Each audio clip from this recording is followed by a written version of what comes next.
దీన్ని కుబేరలింగం అంటారు. ఈ లింగాన్ని దర్శించుకోవడం వల్ల మనకి ఎప్పుడు ధనానికి లోటుండదు అని చెప్పి ఒక ప్రతీక ఉంది. టోపి అమ్మవారు వచ్చినప్పుడు కూడా ఈ లింగాన్ని దర్శనం చేసుకున్నారు.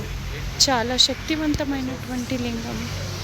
మనకు ఎటువంటి ఆర్థిక ఇబ్బందులు ఉండవు అని చెప్పి ఒక ప్రతీక.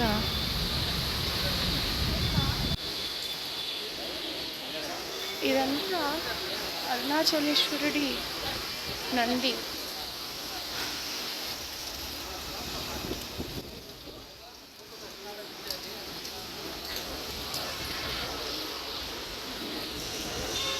ఆ కనిపించే పార్ట్ అంతా కొండ.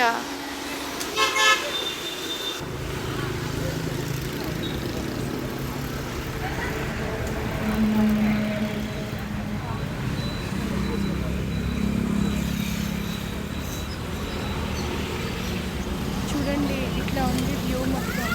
ఖచ్చితంగా ఇది కుబేరలింగం అంటారు. కుబేరలింగాన్ని దర్శనం చేసుకుంటే మనకి ఎటువంటి ధనానికి ఎటువంటి ఇబ్బంది ఉండదు అని అంటారు.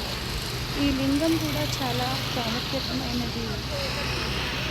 మీకు ఆపోజిట్ డైరెక్షన్లో కొండను కూడా చూపిస్తాను. చూడండి, కొండ మనం ఎక్కడి నుంచి చూసినా, ఏ డైరెక్షన్లో చూసినా కొండ అనేది అలాగే కనిపిస్తుంది. ఈ కొండ చుట్టూ మనం దిక్ప్రదక్షిణాలు చేస్తాం. చూడడానికి చాలా బాగా అనిపిస్తుంది. అసలు ఎంత బాగుంటుందో, ఎందుకు వెళ్ళి చెప్పలేదు.